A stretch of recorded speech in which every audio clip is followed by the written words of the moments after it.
Hi guys, up now is Flynn is going to run through it with you. So starting off here, we can now see our speed of packs per minute. This can then be reset if you want to do another test. Same with its output from the current, from when it started. This can also be reset so you can get clean readings. Down here, we have formula settings. This has been renamed from recipe.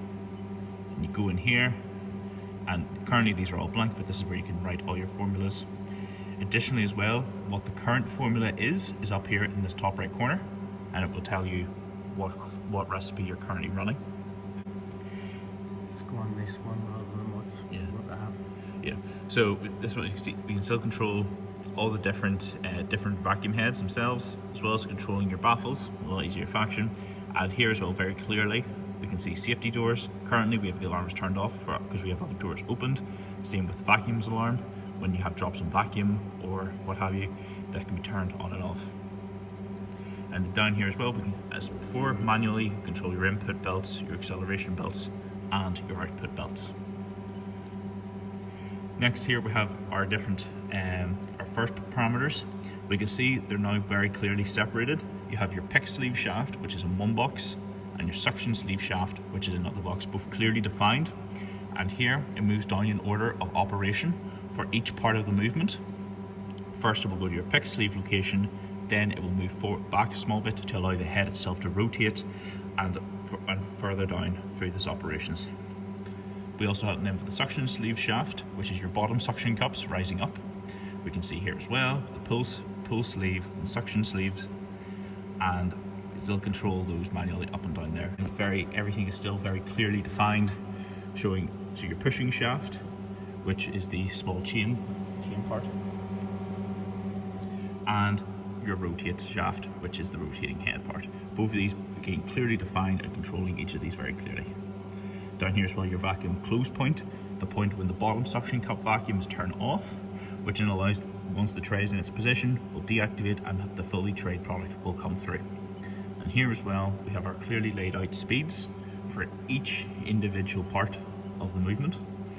And the speeds of your pick sleeve shaft, your rotating head, the pushing shaft, and your suction sheath shaft, all of these being easily controlled and labeled here.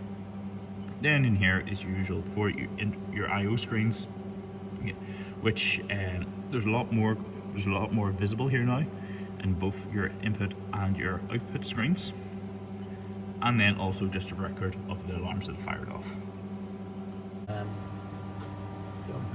So here we have our rotating head measurements, which we were saying have difficulties before. You can see it is all fully measured out. Moving down here with your forming plates, you can see all of these measured out, every single part. Were locked in with nuts, and now they're placed up on pivots and can be easily adjusted from this single knob down here.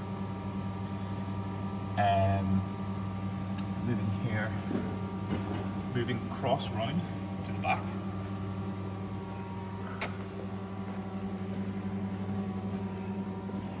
This plate as well, it can also now be measured with this turn point here. Turn this and it'll change with this number as well to measure movement of this body plate here. Continuing to move around, we now have the in-feed position.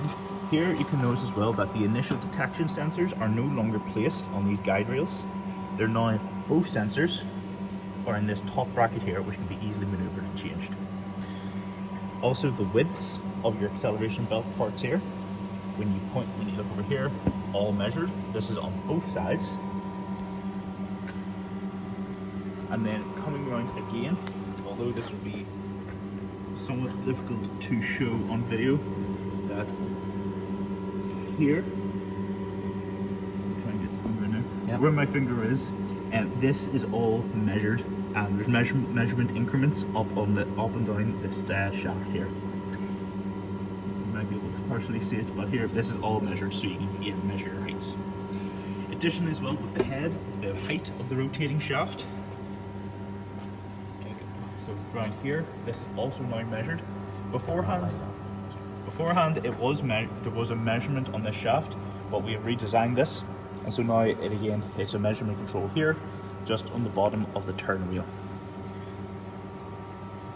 And finally as well, on here on your sleeve magazine, this is all measured as well, so that when you're putting your sleeves and you're changing the products around, they can be easily